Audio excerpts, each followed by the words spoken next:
नमस्कार दोस्तों, चलिए जानते हैं बिहार की फटाफट 25 बड़ी खबरों को सिर्फ 10 मिनट में। लेकिन उससे पहले आप यह वीडियो किस जगह से देख रहे हैं हमें कमेंट में जरूर बताएं। पटना में छाए रहेंगे बादल, कुछ जिलों में छिटपुट वर्षा का अनुमान। दोस्तों, पटना समेत प्रदेश में आंशिक बादल छाए रहेंगे। कुछ जगहों पर गरज तड़क के साथ छिटपुट वर्षा की संभावना है। पूर्वा के प्रवाह से नमी का प्रभाव बना रहेगा। रात के तापमान में गिरावट से सिहरन का प्रभाव बना रहेगा। अगले पिछले 24 घंटों के दौरान हुई बारिश की बात करें तो बेगूसराय में 26.6 मिलीमीटर वर्षा दर्ज की गई है। स्कूल में नमक समझकर यूरिया खाद खाने से 7 बच्चे बीमार, शिक्षा विभाग में मचा हड़कंप। दोस्तों, बिहार के एक स्कूल में 7 बच्चों ने नमक समझकर यूरिया खाद खा ली, जिससे उनकी तबीयत बिगड़ गई। बच्चों को अस्पताल में भर्ती कराया गया है। इस घटना के बाद शिक्षा विभाग में हड़कंप मच गया है। अभिभावकों ने रसोइया और प्रभारी प्रधानाध्यापक पर लापरवाही का आरोप लगाया है। विभाग ने मामले की जांच के आदेश दिए हैं। बिहार सरकार ने बाढ़ प्रभावित किसानों को मुआवजा देने का किया ऐलान। दोस्तों, बिहार सरकार ने सितंबर के पहले सप्ताह में आई बाढ़ से फसल को हुए नुकसान के लिए किसानों को मुआवजा देने का फैसला किया है। कृषि विभाग ने इसके लिए किसानों से ऑनलाइन आवेदन मांगे हैं। सिंचित क्षेत्र के किसानों को प्रति हेक्टेयर 17,000 एवं असिंचित क्षेत्र में प्रति हेक्टेयर 8500 रुपए के गणित राशि भुगतान की तैयारी की जा रही है। अगले 100 दिनों में 2.43 लाख परिवारों को मिलेगा पीएम आवास योजना का लाभ, सीएम नीतीश कुमार का ऐलान। दोस्तों, 100 दिनों में 2.43 लाख परिवारों को प्रधानमंत्री आवास योजना के तहत पहली किस्त के रूप में 420 करोड़ रुपए की राशि मिलेगी। मुख्यमंत्री नीतीश कुमार ने विभिन्न योजनाओं के तहत 1653 करोड़ रुपए लाभुकों के खातों में अंतरित किए। सतत जीविकोपार्जन योजना के 34,000 लाभार्थियों को 113 करोड़ रुपए, जीविका के 48,500 स्वयं सहायता समूहों को 400 करोड़ रुपए की प्रोत्साहन राशि दी गई। हर 5 साल पर शिक्षकों का स्थानांतरण अनिवार्य, प्रमोशन को लेकर भी आया अपडेट। दोस्तों, बिहार सरकार ने सरकारी स्कूलों के शिक्षकों के लिए नई स्थानांतरण पदस्थापन नीति लागू की है। अब हर 5 साल में शिक्षकों का स्थानांतरण अनिवार्य होगा। किसी भी विद्यालय में अधिकतम 70% महिला शिक्षकों का ही पदस्थापन होगा। शिक्षकों का पदस्थापन शिक्षा का अधिकार कानून के मानक के आधार पर होगा। राजनीति में संलिप्तता, वित्तीय अनियमितता बरतने एवं नैतिक पतन के मामले में शिक्षक जिला बदर किए जाएंगे।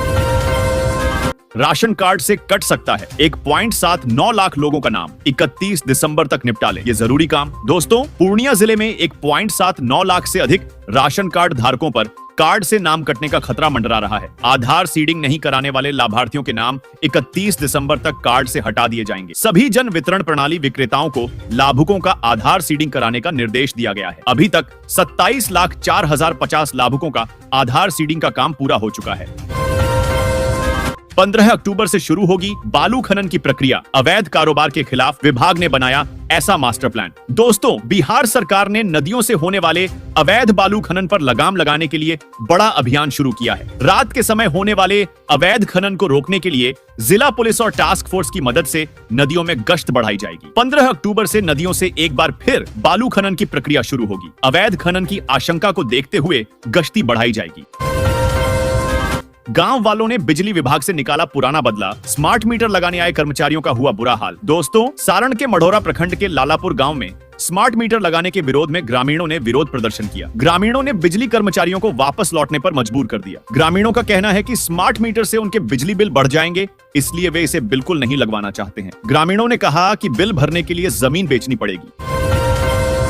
शिक्षकों को बड़ा तोहफा, नीतीश सरकार ने की नई ट्रांसफर पोस्टिंग पॉलिसी की घोषणा। दोस्तों, बिहार सरकार ने सभी सरकारी विद्यालयों के शिक्षकों के लिए एक नई स्थानांतरण पदस्थापन नीति की घोषणा की है। इस नीति के तहत शिक्षकों को कई तरह की सुविधाएं मिलेंगी, जैसे कि ऐच्छिक पदस्थापन, दिव्यांगता के आधार पर पदस्थापन, विधवा और परित्यक्ता महिला शिक्षकों के लिए विशेष प्रावधान आदि। यह नीति शिक्षकों के हित में बनाई गई है और इससे उन्हें काफी लाभ होगा।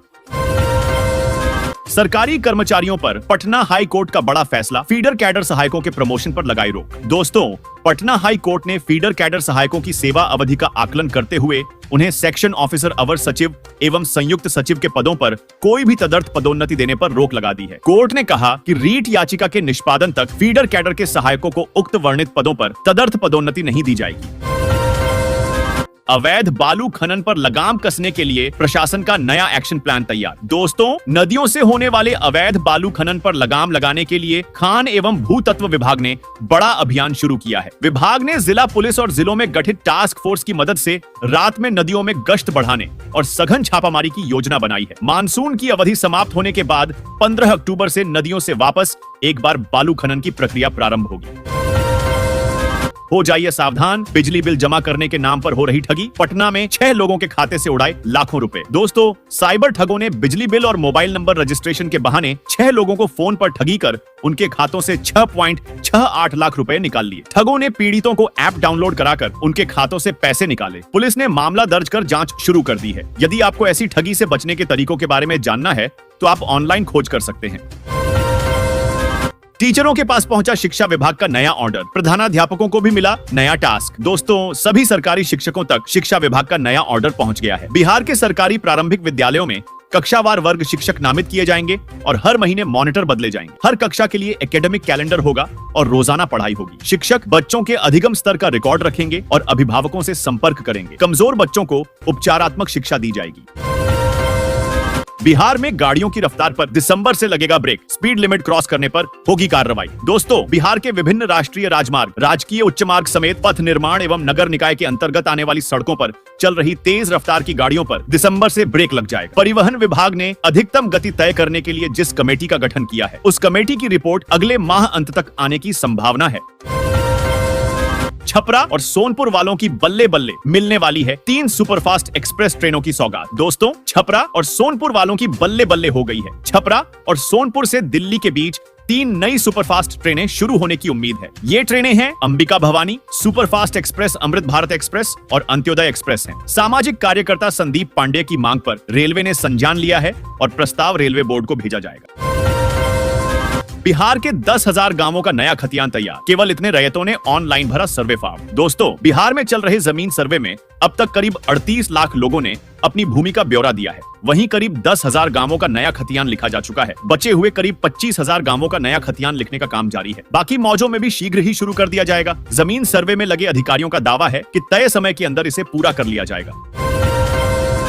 आ गई खुशखबरी, सरकार महिलाओं को दे रही है 4,000 रुपए। दोस्तों, सरकार अपने योजनाओं की मदद से पूरी कोशिश कर रही है महिलाओं को आत्मनिर्भर बनाने की। प्रदेश सरकार ने एक और नया योजना निकाला है जिसका नाम बीसी सखी योजना 2024 है। बता दें कि आज भी ऐसी बहुत सारी महिलाएं ऐसी हैं जिनके घर की आर्थिक स्थिति बहुत ज्यादा कमजोर है और इसी वजह से उन्हें घर के बाहर जाना पड़ता है काम करने के लिए, और इस वजह से सरकार ने बीसी सखी योजना 2024 निकला है। इस योजना के जरिए महिलाओं को बहुत ज्यादा लाभ मिलेगा। बीसी सखी योजना सरकार द्वारा शुरू किया गया है। इस योजना के जरिए ग्रामीण इलाकों में रहने वाली महिलाओं को रोजगार दिया जाएगा। महिलाओं को डिजिटल तकनीकी के बारे में सिखाया जाएगा और बैंक से पैसा लेन देन कैसे किया जाता है डिजिटल तरीके से यह भी बताया जाएगा। महिलाओं को बिल्कुल अच्छे से ट्रेनिंग दिया जाएगा ताकि उनको यह सब काम अच्छे से समझ में आ जाए। इस काम को करके महिलाएं 25,000 रुपए तक महीना कमा सकती हैं। इस योजना से सरकार चाहती है कि महिलाएं आत्मनिर्भर बने और खुद का खर्चा खुद चला सके, उनको दूसरे पर निर्भर न रहना पड़े। इन महिलाओं को बैंकिंग के प्रति जागरूक किया जाएगा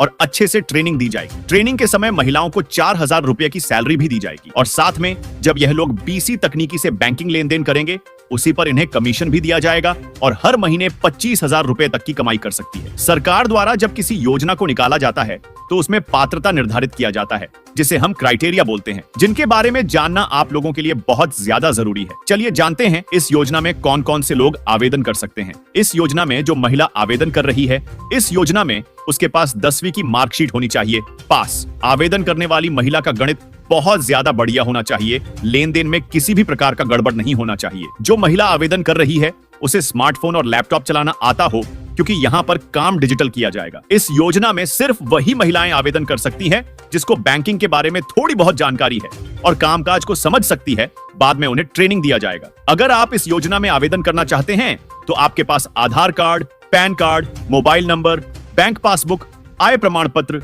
निवास प्रमाण पत्र, पासपोर्ट साइज फोटो, आवेदन पत्र होना चाहिए। अगर आपके पास यह सब है तो आप आवेदन कर सकते हैं।